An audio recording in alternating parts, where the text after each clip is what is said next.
you talked about the owner has to have their goal, their objective, their vision for themselves personally.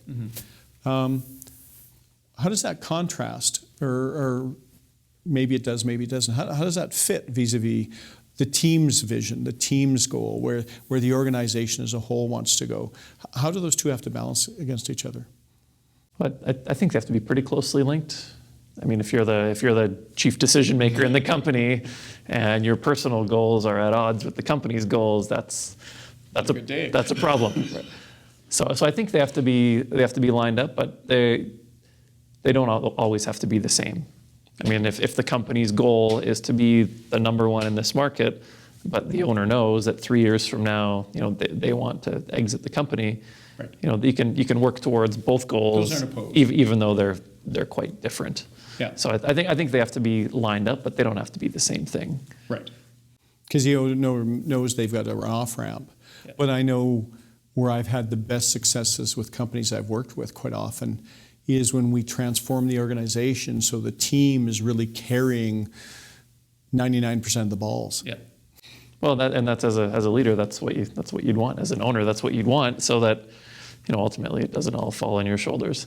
I think one of the areas where owners can sometimes have a conflict on their goals and the company's goals is if they know that 2 or 3 years from now they want to sell, and their company is a growth company. Well, growth costs money.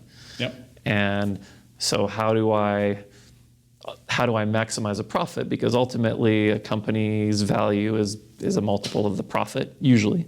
And so if I got this growing company and I know I'm going to sell it in 2 or 3 years, maybe I start really trimming the expenses down to bring the profit up so that I can get the maximum possible amount for it. And that can be a conflict, right?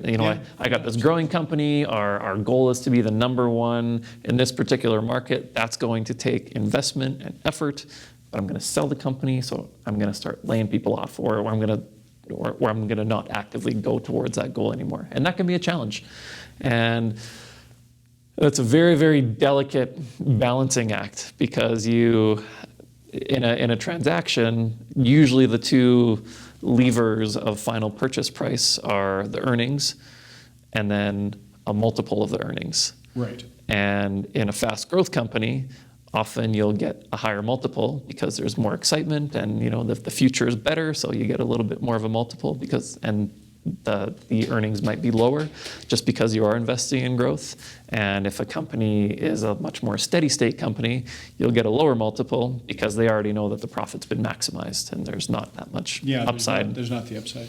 So I think it's a tricky balance for owners to balance that, because if you're selling 2 years from now and you start cutting down on the expenses, the buyer might notice that and decide that maybe your company is not worth 5 times earnings, now it's worth 4 times, or whatever the number is that they're deciding to pay. So it's a delicate balance. And if as looking from the outside in, if I was talking to an owner who was selling their business and they say, "What do I do?" I would say, whatever your big vision and your purpose is, just keep doing that, and then find the right buyer that wants a company that's going there, and then you'll get the maximum value for your company.